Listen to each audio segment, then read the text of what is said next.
오늘 함께 은혜 받으실 하나님 말씀은 구약성경 예레미야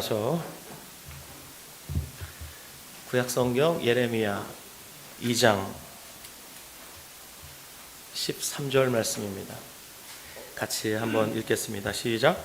내 백성이 두 가지 악을 행하였나니 곧 그들이 생수에 그런 데는 나를 버린 것과 스스로 웅덩이를 판 것인데 그것은 그 물을 가두지 못할 터진 웅덩이들이니라. 아멘. 네, 신약성경 에베소서 1장 3절에서 6절 말씀입니다. 에베소서 1장 3절에서 6절 말씀입니다.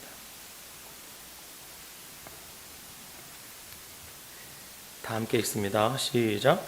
찬송하리로다. 하나님 곧 우리 주 예수 그리스도의 아버지께서 그리스도 안에서 하늘에 속한 모든 신령한 복을 우리에게 주시되 곧 창세전에 그리스도 안에서 우리를 택하사 우리로 사랑 안에서 그 앞에 거룩하고 흠이 없게 하시려고 그 기쁘신 뜻대로 우리를 예정하사 예수 그리스도로 말미암아 자기 아들들이 되게 하셨으니 이는 그가 사랑하시는 자 안에서 우리에게 거저 주시는 바 그의 은혜의 영광을 찬송하게 하려는 것이라. 아멘. 네. 저는 지난주까지 총 10회에 걸쳐서 다른 복음은 없나니라는 제목의 시리즈 설교를 했습니다. 이 시리즈 설교를 마치면서 제가 무엇을 기대했던가, 제가 무엇을 목적으로 이 설교를 시작했던가 잠시 돌아보았습니다. 제가 기대했던 것은 두 가지였습니다. 첫 번째는 참 복음과 다른 복음을 분별할 수 있는 마음의 눈을 가지는 것, 즉 분별력 있는 교회가 되는 것이었습니다. 두 번째는 분별력 있는 교회가 되어서 참 복음만을 추구하는, 그리고 그 복음을 실제로 누리는 교회가 되는 것이었습니다. 특별히 지난 몇 주에 걸쳐서 율법주의에 대해서 살펴보았는데, 왜냐하면 다른 복음 중에서 가장 파괴력이 큰 것이 바로 율법주의라고 여겼기 때문입니다. 율법주의는 그리스도에게서 끊어진, 하나님의 은혜에서 멀어진 상태에 있기 때문입니다.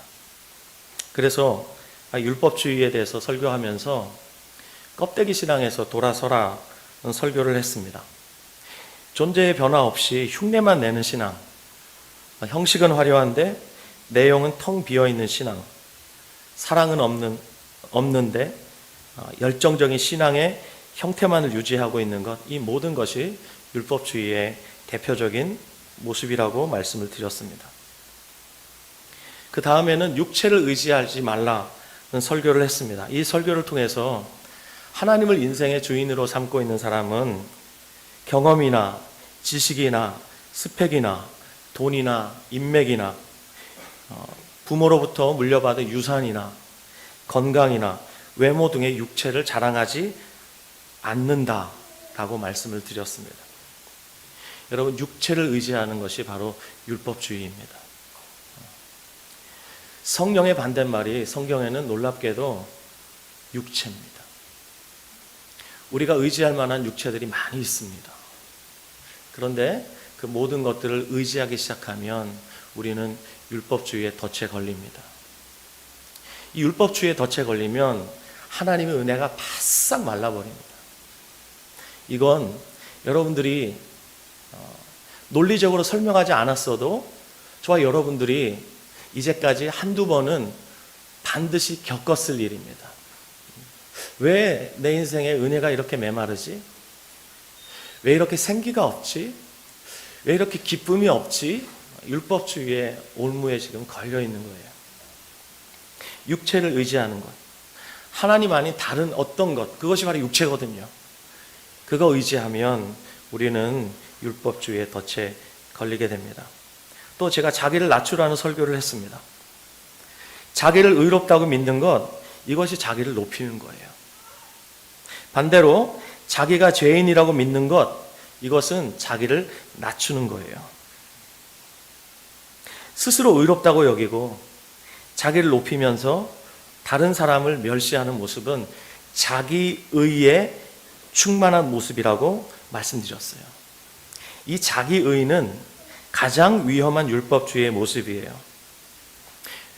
왜냐하면 자기 의에 사로잡힌 자는 하나님이 내미신 복음이라는 하나님의 의를 받아들이지 않습니다. 그리고 하나님의 의 대신 예수 그리스도께 복종하지 못합니다. 자기 의에 사로잡힌 사람은 그래서 그리스도에게서 이미 끊어져 있고 은혜에서 이미 떨어져 있습니다.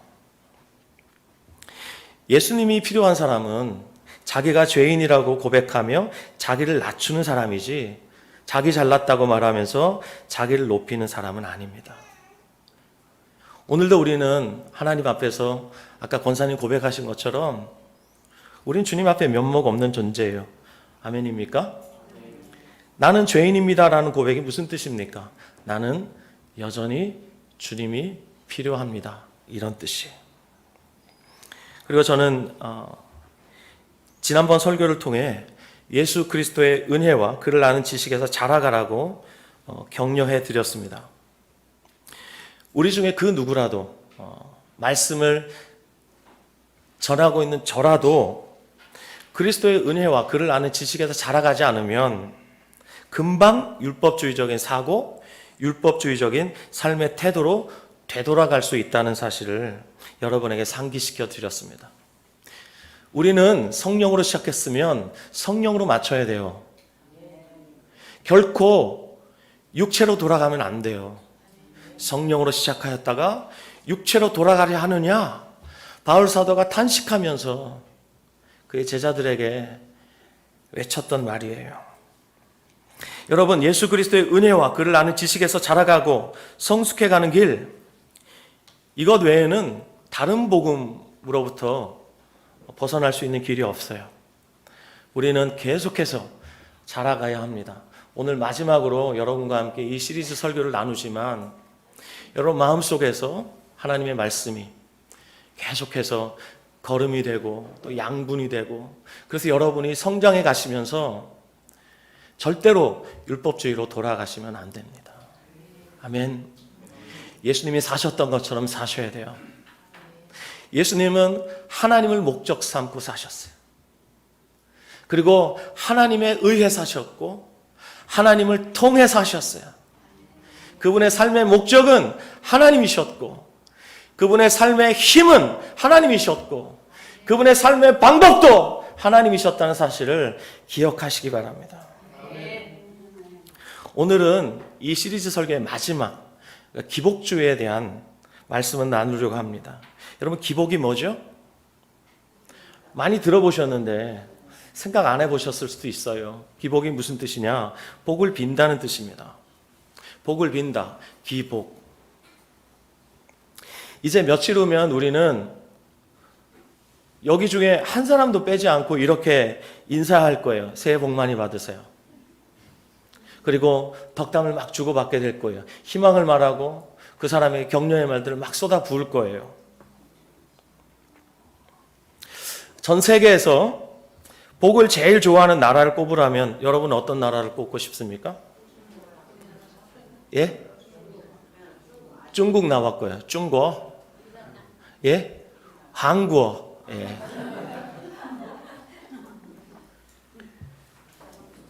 네, 전 세계에서 복을 제일 좋아하는 나라를 꼽으라면 전 주저하지 않고 중국을 꼽습니다. 중국 유교의 5대 경전 중에 하나인 서경이라는 것이 있는데 여기에 보면 사람이 살아가면서 바람직하다고 여겨지는 5가지 복이 나옵니다. 이걸 보통 우리 어른들이 자주 오복이라고 부르는 것입니다. 첫째가 수입니다. 천수를 다 누리다가 하늘이 허락한 그 수명을 다 누리다가 가는 것이 장수의 복이다. 이것이 수의 복입니다. 두 번째 복은 부입니다. 살아가는데 불편하지 않을 만큼의 필요한 만큼의 풍요를 누리는 것이 바로 부다. 부의 복이 두 번째입니다. 세 번째 복은 강령인데 몸과 마음이 건강하고 깨끗한 상태에서 편안하게 사는 복을 강령의 복이다. 이렇게 말하고, 네 번째는 유호덕의 복인데, 이 유호덕은 뭐냐면 남에게 많은 것을 베풀고 돕는 선행과 덕을 쌓는 복을 말합니다. 그리고 마지막 다섯 번째는 고종명이라는 복인데, 이 복은 일생을 건강하게 살다가 고통 없이 평안하게 생을 마감할 수 있는 죽음의 복을 일컫습니다. 여기에 이제 우리 한국의 우리 선조들은 이가 튼튼해야 된다. 그래서 정월 대보름이 되면 뭔가를 자꾸 씹지요. 그러니까 각 나라마다 이게 복이야, 이게 복이야 하는 복의 컨텐츠들이 있습니다. 방금 들으셔서 아시겠지만 중국 사람들만 복을 좋아하는 게 아니라 한국 사람들도 복 정말 좋아합니다. 그러면 이 동양권만 좋아할 거 아니에요. 서남아시아권인 네팔과 또 아프리카 권역에 있는 케냐라는 나라도 가보니까 어딜 가나 특히 케냐 사람들이 바리끼를 그렇게 좋아해요. 바리끼가 그냥 복이거든요. 뭉구, 아쿠 바리끼 싸나. 뭐 바리끼, 툭하면 바리끼예요. 그쵸, 주의자매님?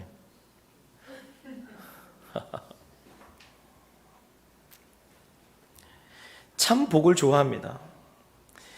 근데 이런 현상들을 제가 생각하면서 깨닫게 된 것이 있어요. 그거 뭐냐면 우리 인간은 복을 받아야만 되는 존재구나라는 거예요.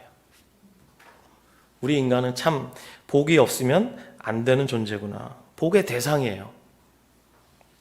근데 문제는 하나님이 우리에게 주시려는 복과 사람들이 받고자 하는 복이 다르다는 데 있죠.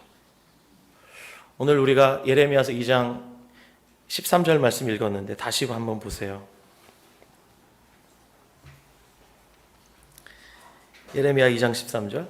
내 백성이 두 가지 악을 행하였나니 곧 그들이 생수의 근원된 나를 버린 것과 스스로 웅덩이를 판 것인데 그것은 그 물을 가두지 못할 터진 웅덩이들이니라. 여러분, 이스라엘 민족만큼 하나님의 자비와 긍휼과 사랑과 보살핌을 받은 민족이 있습니까? 이스라엘 민족처럼 사랑받은 민족 없습니다. 하나님의 친백성이 됐으니, 하나님이 그들의 왕이었으니 이것보다 더 큰 복이 어디 있겠습니까? 그런데도 이스라엘 민족은 자기들이 받은 복이 얼마나 큰 복인지 전혀 알지 못했어요. 그래서 오늘 함께 읽었던 예레미야 선지자의 고발에 의하면 이스라엘 민족이 두 가지 악을 행했다 그러죠. 첫 번째는 생수의 근원이신 하나님을 버린 것이었어요.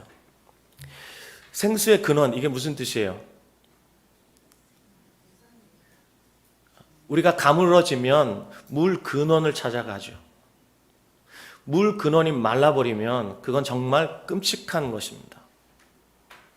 근원, 물이 솟아나오는 바로 거기. 하나님은 이스라엘에게 있어서 생수의 근원 같은 분이에요. 물을 먹지 않으면 사람은 얼마 버티지 못합니다. 여기서 생수는 생명이라고 보셔도 돼요.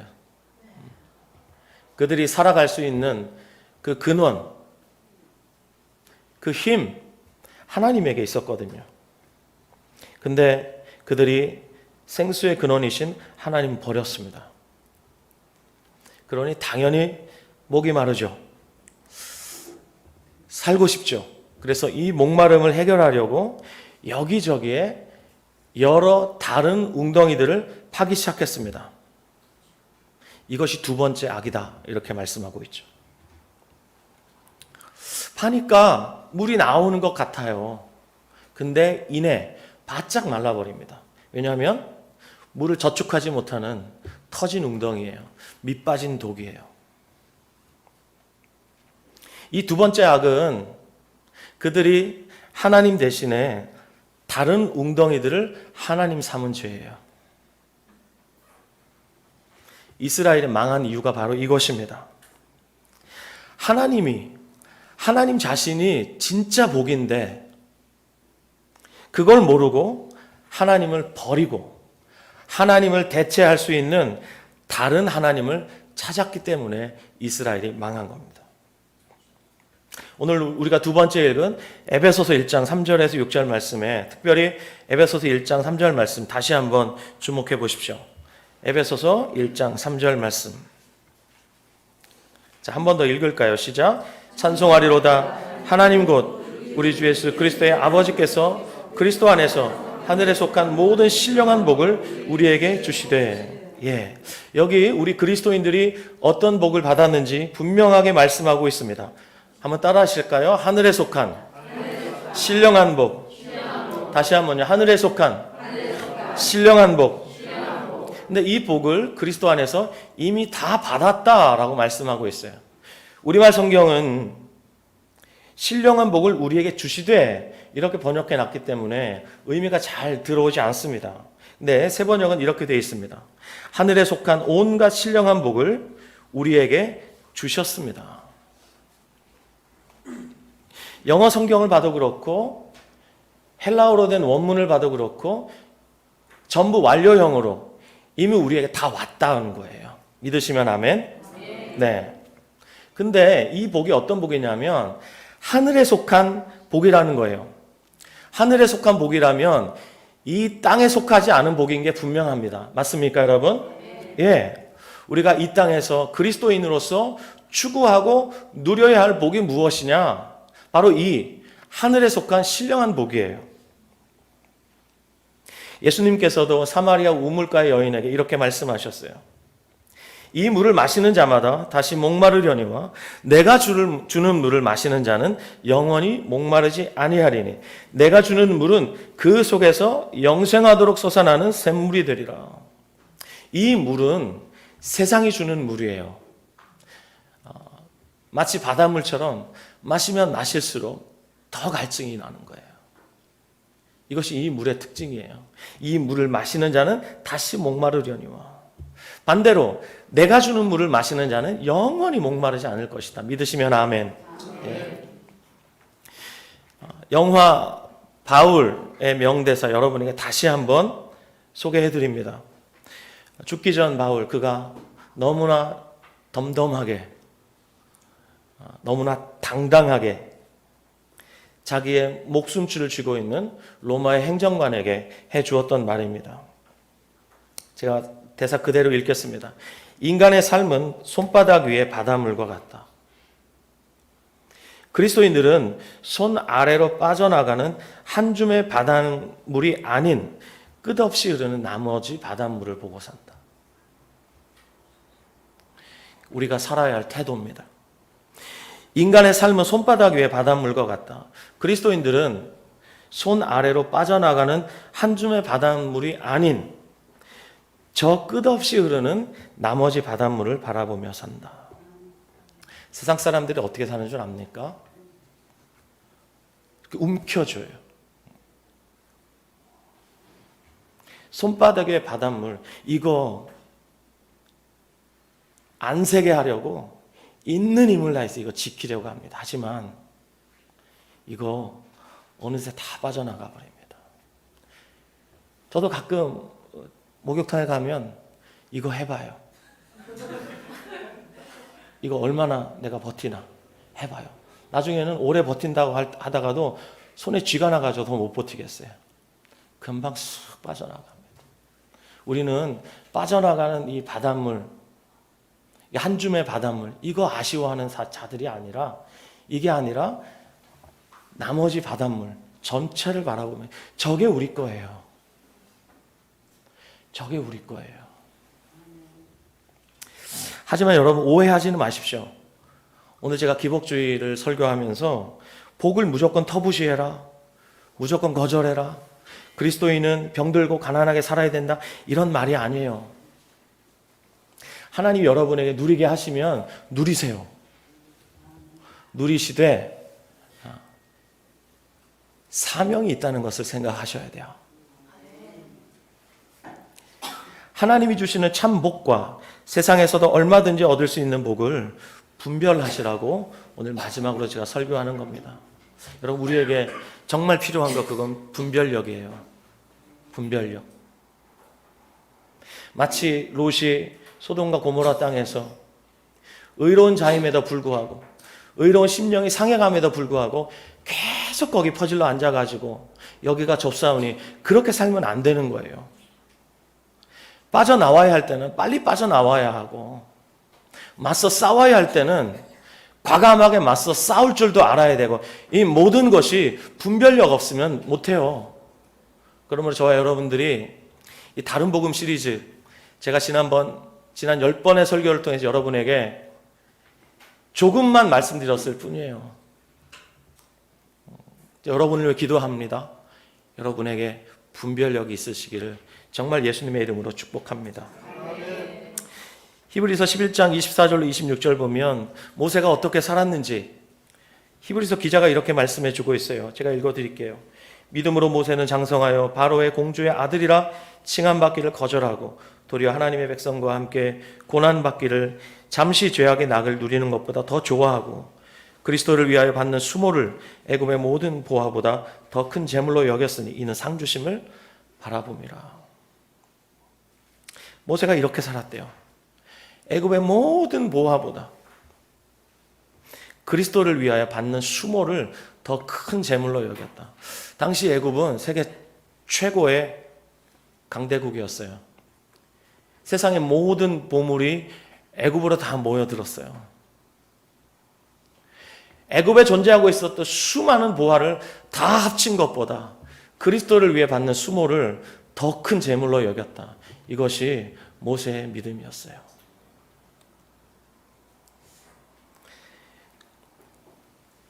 초대교회 당시 핍박받고 있었던 하나님의 백성들을 향해서 베드로가 베드로전서에서 이렇게 말했습니다. 너희 믿음의 확실함은 불로 연단하여도 없으실 금보다 더 귀하여 예수 그리스도께서 나타나실 때 칭찬과 영광과 존귀를 얻게 할 것이니라. 우리의 믿음이 금보다 더 귀하대요. 예나 지금이나 금은 세상에서 가장 가치 있는 통화 중에 하나죠. 불황일 때, 경기를 낙관할 수 없을 때, 세상이 불확실할 때 사람들은 금을 모으기 시작해요. 돈이나 주식은 언제든지 휴지 조각이 될 수 있어요. 하지만 금은 웬만하면 가치를 잃어버리지 않습니다. 그렇기 때문에 세상이 불안할수록, 미래를 낙관할 수 없을수록 사람들은 금을 모읍니다. 왜냐하면 그만큼 금이 값어치가 있기 때문에. 제 말 맞습니까? 지금 금값이 사상 최고치를 찍고 있어요. 그만큼 미래를 낙관할 수 없다는 거예요. 특히 한반도의 이 정세는 금방이라도 일촉즉발의 위기 상황이라고 다들 지금 긴장하고 있지 않습니까? 이것이 금의 가치입니다. 하지만 베드로 사도는 우리의 믿음이 금보다 더 귀하다고 말했어요. 여러분, 그러므로 저와 여러분이 소유하고 있는 이 돌덩이 같은 이 믿음 말입니다. 이 믿음이 어느 정도의 가치인가 생각해 보면 이건요, 너무 황홀한 거예요. 우리가 이런 믿음을 선물로 받았잖아요. 아멘? 얼마나 놀라운 선물이에요. 이거 절대 뺏기면 안 됩니다. 소중하게. 다시 율법으로 돌아가고 육체로 돌아가면 안 되고 믿음에서 믿음으로. 아멘. 나 의인은 오직 믿음으로 말미암아 살리라. 함처럼 믿음을 끝까지 지키는 여러분 되시기를 바랍니다. 야고보 사도는 이렇게 말했습니다. 내 사랑하는 형제들아 들을지어다. 하나님이 세상에서 가난한 자를 택하사 믿음에 부요하게 하시고 또 자기를 사랑하는 자들에게 약속하신 나라를 상속으로 받게 하지 아니하셨느냐. 여러분, 우리가 무엇에 부요해야 합니까? 믿음에 부요해야 합니다. 자랑할 것 하나 없어도 믿음만은 우리가 자랑할 수 있어야 합니다. 아멘. 그래서 우리가 자칫 속기 쉬운 미혹, 특별히 부에 대한 이 잘못된 생각을 여러분 오늘 아주 중요한 것 한두 가지 정도 나누려고 해요. 어떤 분이 이렇게 말한다고 쳐요. 그분 말이야, 야, 하나님 사랑하고 정말 열심히 순종하더니 결국 부자 됐네. 와. 그랬더니 옆 사람이 맞장구를 칩니다. 맞아요. 하나님께 사랑받고 있으니 얼마나 좋겠어요. 맞는 말 같죠? 아멘 할 뻔했죠.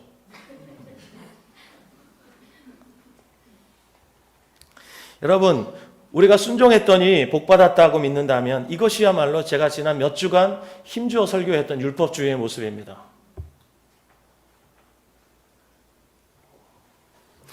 우리가 하나님께 순종했더니 하나님이 그 반대급부로 복을 주시고 우리를 부자되게 만들었다? 그럼 하나님은 나쁜 신이에요. 다른 신들하고 다를 게 하나도 없어요. 악덕 기업주에 불과한 거예요. 실적을 많이 올린 사원들에게 막대한 인센티브를 안겨주는 그런 대기업 회장하고 다를 게 하나도 없어요.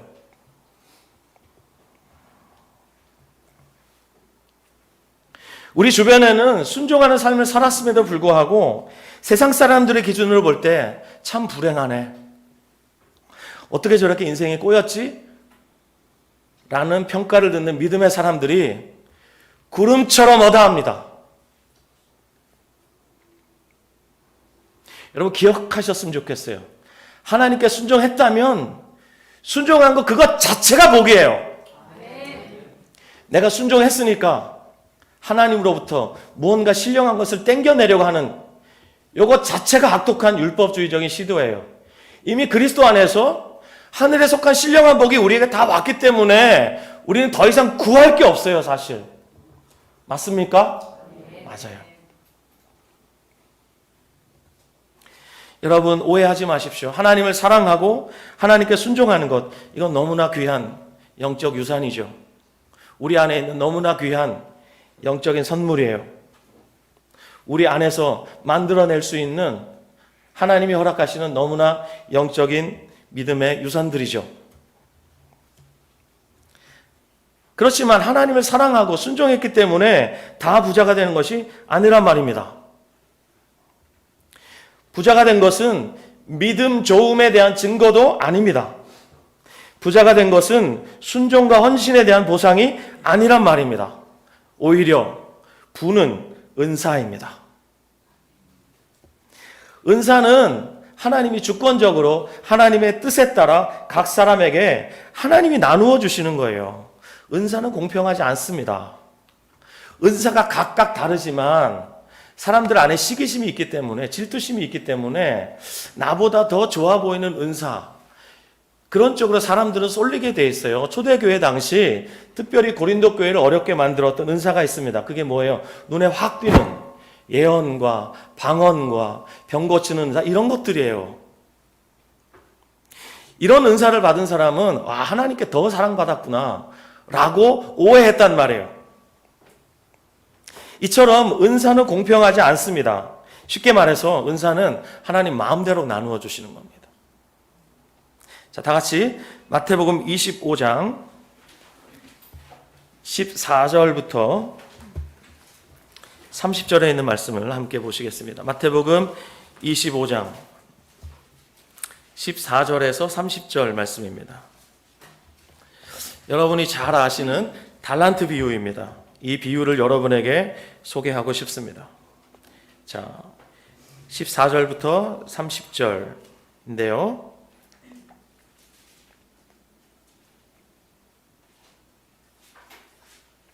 한 절씩 교독하시겠습니다. 제가 14절 읽겠습니다. 또 어떤 사람이 타국에 갈 때 그 종들을 불러 자기 소유를 맡긴과 같으니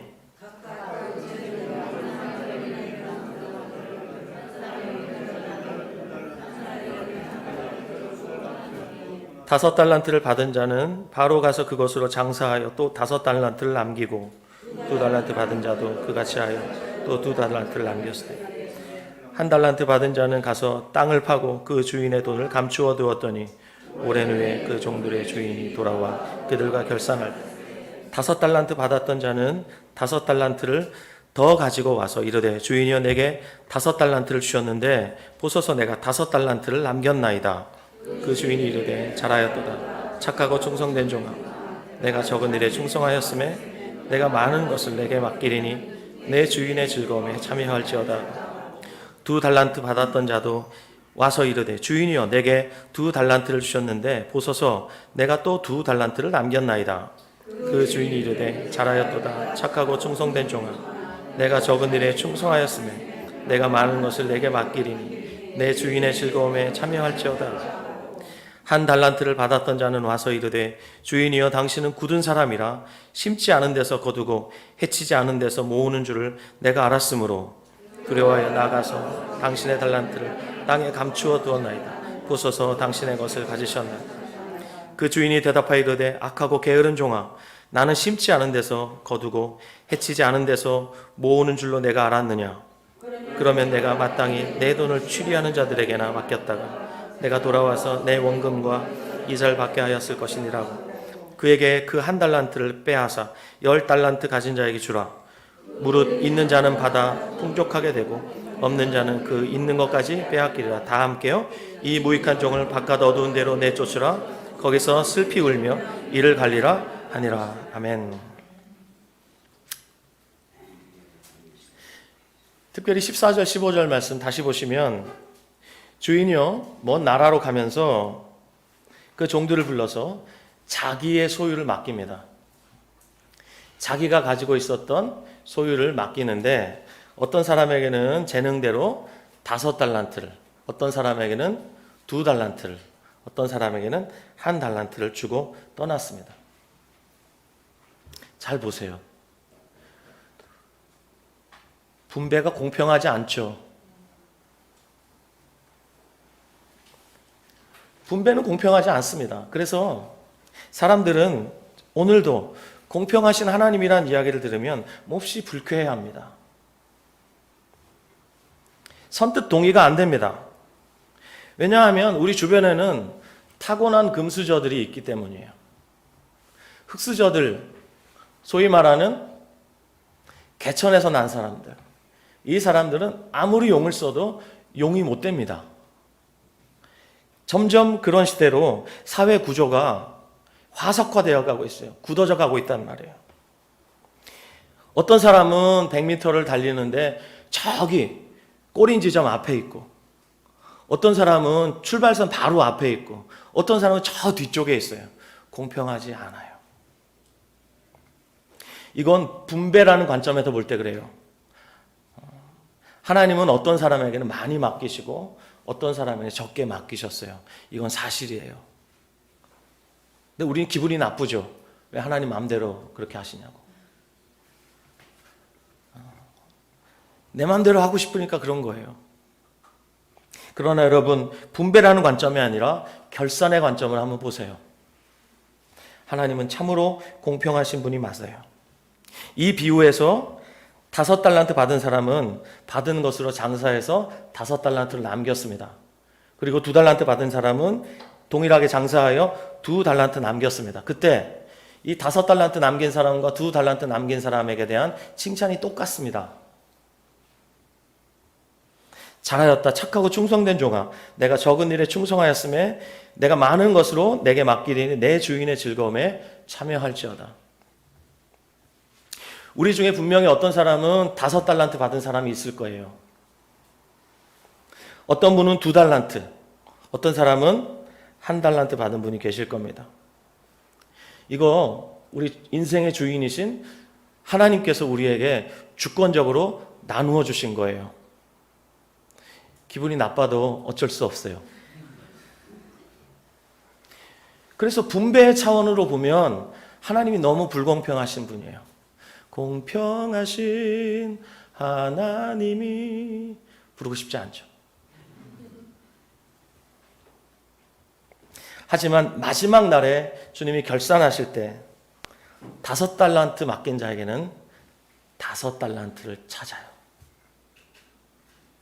2 달란트 맡긴 자에게는 2 달란트를 찾으시고 1 달란트 맡긴 자에게는 1 달란트를 공평하게 요구하신단 말이에요. 만약에 5 달란트 받은 사람이 2 달란트 남기고 2 달란트 받은 사람이 2 달란트 남기면 하나님은 5 달란트 받은 사람을 책망할 거예요. 이게 공평한 심판이에요. 여러분 5달란트 받았습니까? 그러면 5달란트 안에서 장사하십시오. 2달란트 받았습니까? 그러면 2달란트 안에서 여러분의 삶에서 전력 투구해 보십시오. 근데 2달란트 받은 사람이 5달란트 받은 사람을 보고 시기하고 질투해서 자기도 5달란트 받고 싶다면서 왜 나한테는 5달란트 안 주셨냐며 주인에게 떼쓰고 안 되면 주인의 마음 감동시켜가지고 결국은 받아내고야 말겠다는 태도, 이것이 바로 기복주의예요. 이해되세요? 우리는 하나님을 예배하라고 부름받았습니다. 맞습니까? 그 이웃은요, 사랑하라고 부름받았습니다. 그리고 돈은요, 하나님 예배하고 이웃 사랑하는데 쓰라고 돈 주셨어요. 맞습니까? 근데 이 기복주의 함정에 빠지면 어떻게 되냐면 돈을 사랑하고 결국은 돈을 예배하게 되지만 하나님과 사람은 이용의 대상에 불과해야 돼요. 이게 기복주의의 함정이에요. 아주 치명적이에요. 하나님과 이웃을 이용의 대상으로 전락시켜 버리니까 그래요. 여러분 창세기 1장에 보시면 하늘과 땅과 바다의 여러 가지 생물들을 창조하신 하나님께서 그것들에게도 복을 주시면서 이렇게 말씀하십니다. 생육하고 번성하여 땅에 충만하라. 예를 들어서 참새는 참새에게 주신 복으로 인해서 참새답게 살면서 생육하고 번성할 수 있게 되는 거예요.